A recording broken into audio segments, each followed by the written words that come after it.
Muito bem.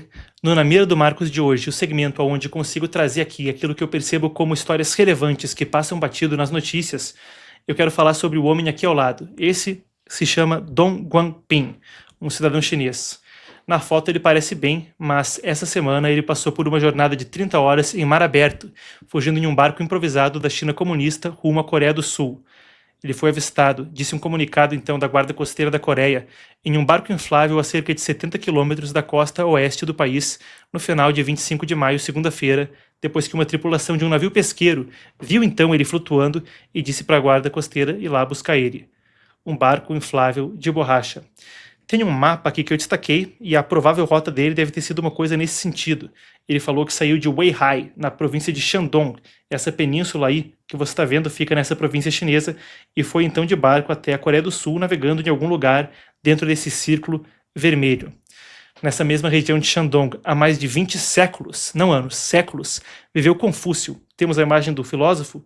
Aí está, que nos Analetos escreveu o seguinte provérbio: não entre em um estado que jaz em perigo, não permaneça em um estado desordenado. Quando o mundo seguir o tal, revele-se. Quando não o seguir, esconda-se. Bem, parece que Dong Guangping, no costume chinês, parece ter seguido os ancestrais. Aqui a gente tem uma publicação de uma mulher chamada Shang Shui, uma autora proeminente, sino-canadense, hoje morando no Canadá, e também uma ativista por direitos humanos que conhece Dong Guangping bem, e disse que falou com ele por telefone diversas vezes antes e depois dessa travessia. Ela disse que quando ele chegou em águas coreanas, ele estava em coma, ele não dormia havia mais de 50 horas e foi atingido por ventos marítimos no oceano, então ficou ali à mercê das ondas. Agora, a notícia mais recente é que a Guarda Costeira coreana falou que ele foi preso depois de viajar mais de 300 quilômetros da China e está sendo interrogado por suspeita de violar leis de imigração. Não é a primeira vez para ele sendo preso. Conheça então a história. Dong tem 68 anos. Ele foi um policial chinês, perdeu o emprego em 1999 depois de criticar o regime e participar em uma ação memorial lembrando do massacre da Praça da Paz Celestial em 1989, quando, a sangue frio, as tropas do exército chinês, o Exército de Libertação Popular, abriram fogo contra cerca de 100 mil manifestantes desarmados, com uma estimativa da BBC que 10 mil morreram. Ele foi preso pelas atividades pedindo por direitos humanos entre 2001 e 2004 e chegou a ser preso em 2014 e ficou 8 meses na cadeia, quando participou, olha só, de outro evento lembrando do massacre da Praça da Paz Celestial. Quem já é mais velho vai lembrar a icônica cena, a fotografia de um homem com uma sacola de mercado parado na frente de uma coluna de tanques. Aquilo lá foi uma das cenas do massacre que durou coisa de 2 dias. Na madrugada do segundo ele se colocou então na frente daquele tanque. Em 2015, Dong Guangping fugiu para a Tailândia com a esposa e a filha. Elas foram reassentadas no Canadá como refugiados. Ele foi reconhecido como refugiado pela ONU e foi aceito no Canadá, mas, olha só, as autoridades da Tailândia permitiram que a polícia chinesa levasse Dong de volta para a China. Lá, preso de novo, forçado a fazer uma confissão, olha só, forçado a fazer uma confissão falsa de um crime que não havia cometido na televisão estatal, em rede nacional, e depois foi preso outra vez entre 2016 a 2019, 3 anos. Enfrentou vigilância e assédio contínuo pelas autoridades. Tentou outra fuga pelo Vietnã em 2020, foi novamente detido pelas autoridades vietnamitas em 2022 e extraditado para a China. Aqui tem uma declaração da Human Rights in China, uma organização canadense, então, e devemos ter na tela aí, Daniel. Me ajuda nessa? A gente deve ter uma declaração, aí está, da Human Rights in China, falando especificamente sobre isso. É uma organização que fala que não tem nenhum motivo para ele estar preso, exceto o fato de que ele fez manifestações por direitos humanos. Nas palavras da organização, o fato de um homem de quase 70 anos ter sido levado a atravessar mar aberto em um pequeno barco inflável é uma acusação devastadora da situação dos direitos humanos na China. A organização aqui também mandou uma carta pedindo que o governo sul-coreano se atenha aos princípios humanitários e às suas obrigações e garanta que ele não seja devolvido à China e que possa ou ficar na Coreia ou se juntar novamente à família, de alguma forma, então, no Canadá. Aí fica uma pergunta no ar: por que Tailândia e Vietnã, então, o prenderam e o extraditaram? Desnecessário falar que são 2 países com uma ampla presença chinesa, e a ONU, que, nesses casos, deveria dar um passo adiante, é o assunto com o qual a gente continua a matéria. Eu quero complementar a história viva de Dong Guangping com um fenômeno abrangente. E aqui tem um relatório que nos mostra o quão abrangente é esse fenômeno de fato. Aqui um relatório da UN Watch.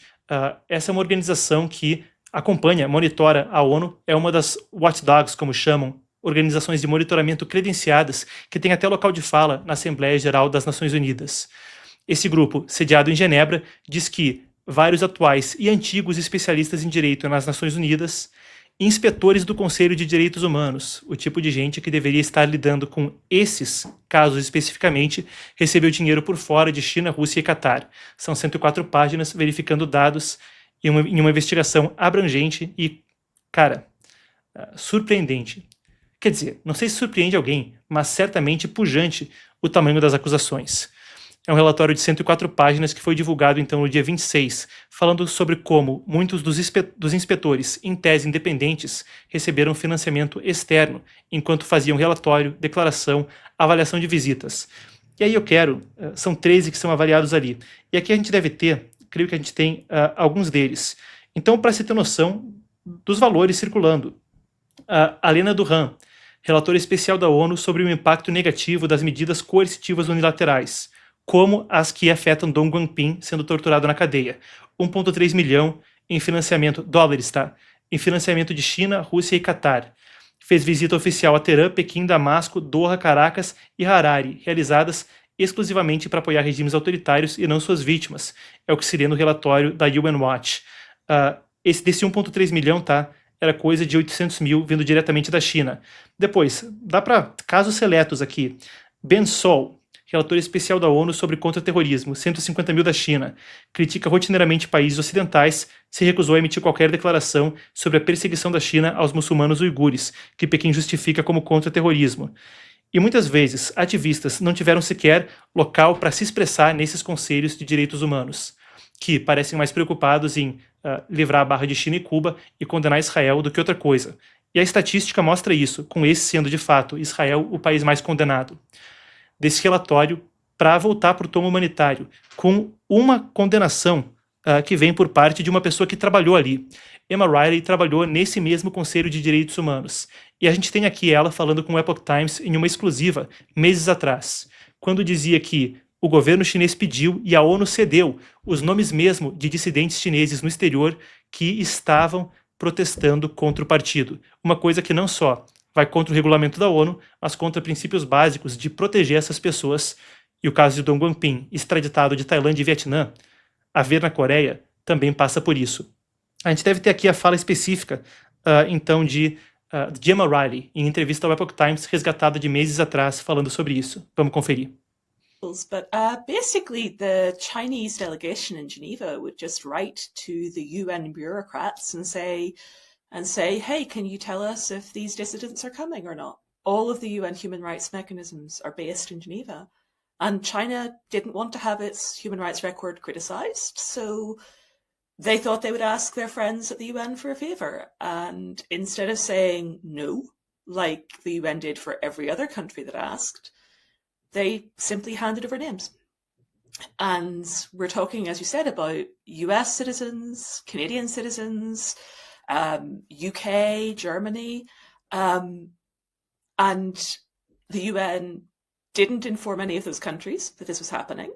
And in fact, when they challenged them about it, they simply lied. They claimed it never happened. Aí está então o relato. Bem, já que a gente falou de Confúcio, encerra o segmento com o seguinte. O gancho da história de Dong Guangping, falando lá de Shandong, traz outra citação de um acadêmico confucionista da região. O povo é a parte mais importante de um Estado. O governante é a menos, é o que disse Mêncio. Um bom lembrete. E bem, se a gente está falando a respeito dos ancestrais, vou trazer o tema para a saúde. Vocês sabem que a Biogama é nosso parceiro aqui no Epoch Times Brasil, falando a respeito de suplementação natural. E olha, no mercado desde 2015, mais de uma década de experiência, é testado e comprovado. A gente está aqui com a Alessandra, que vai nos falar a respeito do assunto. Temos ela conosco? Vamos lá então. Como é que tá, Alessandra? E aí, conta pra gente. Tá tudo ótimo, Marcos. Vamos lá então, né? Boa tarde para você, para toda a audiência. Olha, gente, vamos falar um pouquinho de saúde, né? Porque muita gente acaba normalizando o fato de sentir cansaço, fadiga muscular, inchaço nas pernas no final do dia, a memória que falha ou a dor que aparece do nada. Pode ser que seu organismo esteja inflamado e você não sabe. Por isso que o Biogama pode te ajudar e muito. Porque o Biogama tem na composição o MSM, que é conhecido como enxofre orgânico, que traz uma lista enorme de benefícios para a saúde. Mas ele tem ação desintoxicante, então ele ajuda o seu corpo a fazer um detox, né? Uma faxina mesmo, liberando o seu organismo de inflamações. Só aí você já tem um grande ganho. Então ele também ajuda, consequentemente, a equilibrar colesterol, reduzir taxa de açúcar no sangue. Biogama é excelente para a saúde do intestino também. E na formulação, ele também tem colágeno tipo 2, condroitina, glucosamina. Esses ativos juntos são mais potentes, então se você sofre com dores no corpo, dores do dia a dia, ou causadas por artrite, artrose, o Biogama também ajuda a melhorar essas dores e também fecha a formulação com vitamina D. Ou seja, é um anti-inflamatório feito com bionanotecnologia extremamente completo. Se você ainda não tem o seu Biogama, liga no 0800 777 0007 ou acessa o QR Code de atendimento humanizado. Você vai falar com o pessoal da Biogama Suplementos e, claro, com promoção especial. Se você ligar agora, você vai garantir o seu Biogama com 75% de desconto, tá, Marcos? O desconto é excelente e não para por aí. Adquirindo o Biogama, você pode escolher um bimestre do Biomag 7, que é esse suplemento à base de magnésio, ou um bimestre do Gama Texto, que é um suplemento para a saúde masculina. Quem quiser personalizar o tratamento também pode, Marcos. Levando 6 meses de tratamento, ganha uma pistola massageadora. Levando 1 ano de tratamento, ganha um encosto massageador. Além do pagamento ser facilitado, claro, e o frete grátis para todo o Brasil, ainda tem uma pomada de presente para ajudar nas câimbras e na circulação. Promoção extremamente completa, é realmente um incentivo da Biogama Suplementos para você cuidar da sua saúde. Então é só ligar, né, Marcos? Tá aí, 0800 777 0007 para você que está assistindo em computador celular, tem link no chat ao vivo e aqui embaixo na descrição do vídeo. Para você que está na televisão, é só escanear o código QR. Show, show, show. Obrigado, Alessandra. Eu que agradeço. Tchau, tchau.